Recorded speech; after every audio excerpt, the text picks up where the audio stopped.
Assalamualaikum warahmatullahi wabarakatuh. Hai teman-teman semua, perkenalkan kami dari kelompok 4 yang beranggotakan saya Faradesta Putri Salsia dengan NIM 2111097 dan teman saya yang bernama Hesti dengan NIM 2111100. Baiklah, di sini kami mendapatkan tugas dari mata kuliah pengembangan materi fikih yang diampu oleh Bapak Effendi FPD. Baiklah, di sini kami mendapatkan tugas yang bertema tentang haji dan umroh. Baiklah, kami akan menjelaskan tentang haji dan umroh. Baiklah teman-teman, yang pertama di sini saya akan membahas tentang pengertian haji dan umroh. Pengertian haji di sini adalah menyengaja mengunjungi Ka'bah untuk mengerjakan ibadah haji yang meliputi tawaf, sa'i, wukuf, dan ibadah lainnya untuk memenuhi perintah Allah Subhanahu wa Ta'ala dan mengharapkan ridhonya dalam waktu yang telah ditentukan. Kapan kita untuk melaksanakan hajinya? Yang kedua ada pengertian umroh. Pengertian umroh di sini adalah perjalanan ke Baitullah dengan tujuan ibadah kepada Allah Subhanahu wa Ta'ala tanpa batasan waktu yang ditentukan. Jadi waktu umroh ini bebas ya teman-teman, tapi tetap ada di waktu yang ditentukan dari pihak penyelenggara. Hukum haji yaitu wajib ain dan hukum umroh yaitu adalah sunnah.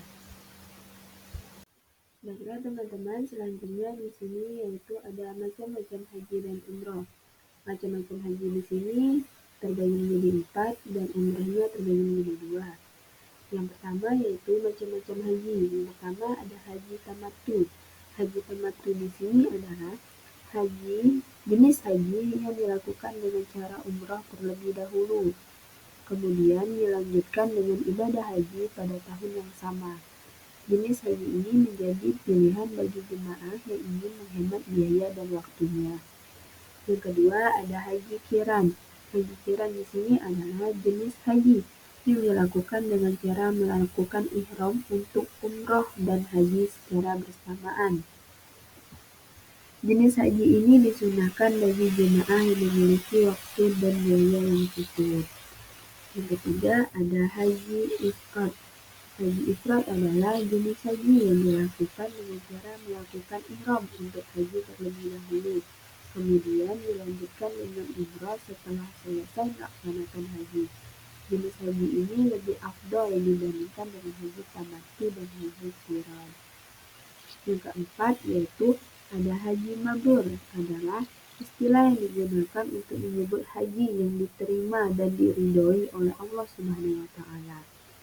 Haji mabrur merupakan tujuan utama dari setiap umat Islam yang menunaikan ibadah haji.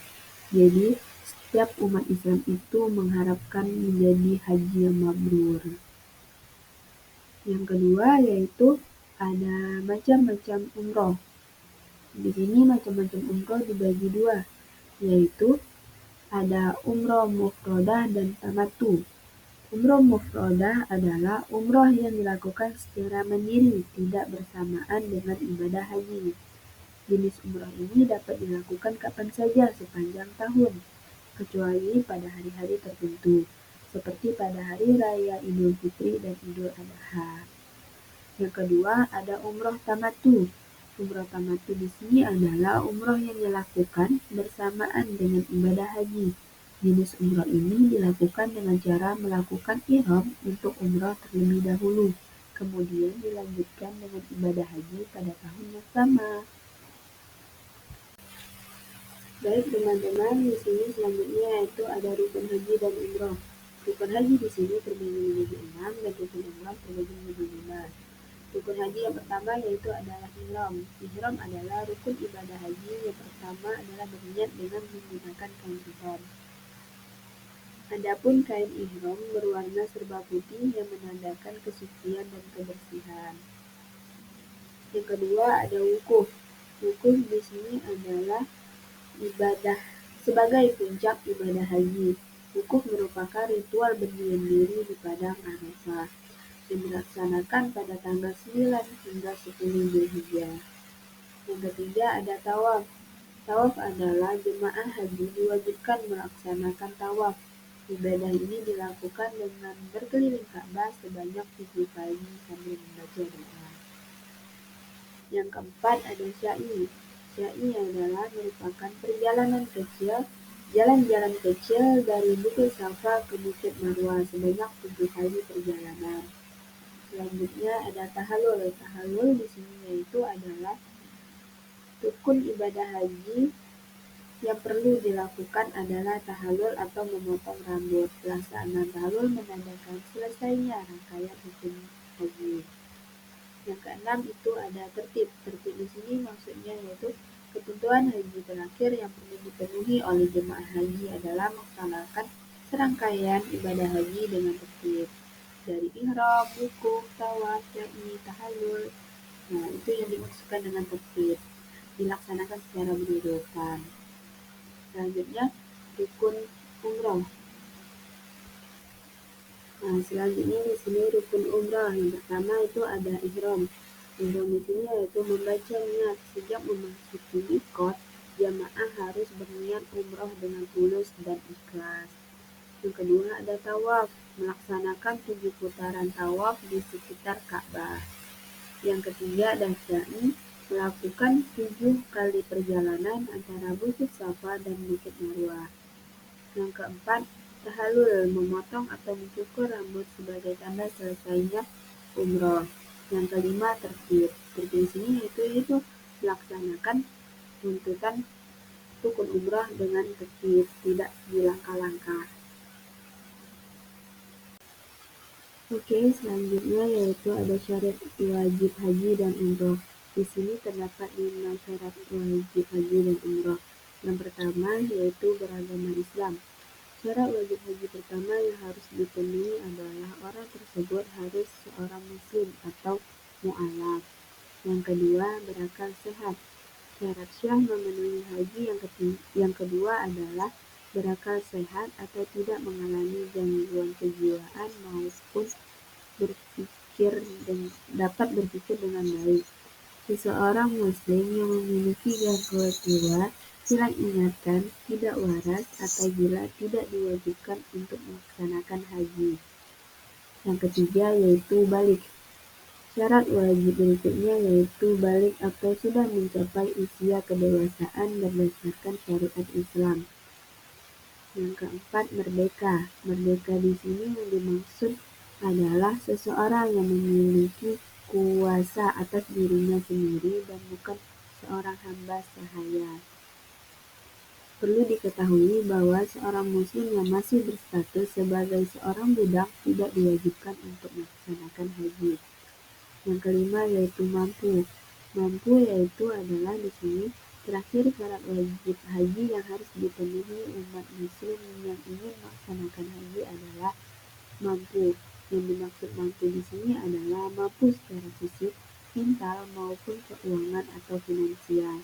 Karena haji merupakan ibadah yang membutuhkan banyak persiapan. Hikmah haji dan umroh. Haji dan umroh dianggap satu sebagai ibadah yang dapat membersihkan antara seseorang muslim. Dua, memberikan kesempatan bagi individu untuk memperbaiki diri, bertaubat dan memohon ampunan kepada Allah. Yang ketiga, berharap untuk mendapatkan pengampunan dan pemurnian dari dosa-dosa masa lalu. Perbedaan haji dan umroh. Perbedaannya terletak pada waktu pelaksananya. Haji hanya bisa dilakukan sekali dalam setahun. Ibadah haji hanya dapat dilakukan antara tanggal 1 Syawal sampai 13 Zulhijjah. Umroh bisa dilakukan kapan saja, kecuali pada hari tertentu seperti hari Arafah pada 10 Zulhijjah dan hari Tasyrik tanggal 11, 12, 13 dan Zulhijjah. Larangan haji dan umroh. Larangan haji yang pertama, mengenakan pakaian berjahit. Dua, menutup kepala bagi laki-laki. Yang ketiga, menutup wajah bagi perempuan. Keempat, memotong rambut. Kelima, memotong kuku. Enam, mengenakan wewangian. Tujuh, membunuh binatang buruan. Delapan, melangsungkan akad nikah. Yang kesembilan, berhubungan badan. Yang kesepuluh, bermesraan dengan lawan jenis. Larangan umroh. 1. Memotong atau mencabut rambut, bulu, atau kuku. Yang kedua, memakai wewangian. Yang ketiga, berburu dan memakai hasil buruan. Yang keempat, melakukan hubungan seks dan yang mengundang syahwat.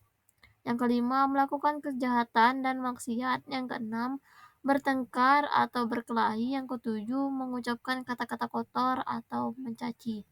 Yang kedelapan, dilarang menikah dan menikahkan ataupun meminang untuk dinikahi.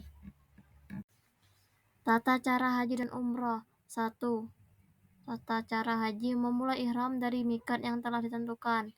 2. Wukuf di Arafah pada tanggal 9 Zulhijjah. 3. Menginap di Musdalifah. Yang keempat, lempar jumroh. Yang kelima, tahalul. Keenam, menginap di Mina. Yang ketujuh, tawaf wada. Tata cara umroh. 1. Persiapkan menuju miqat. Memakai pakaian ihram. 3. Berihram. 4. Mengucapkan talbiyah sampai melihat Ka'bah. Yang kelima, memasuki Masjidil Haram.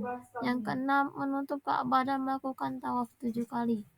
Yang ketujuh, sa'i. Yang kedelapan, tahalul. Baiklah, itu saja yang dapat saya sampaikan. Saya akhiri. Wassalamualaikum warahmatullahi wabarakatuh.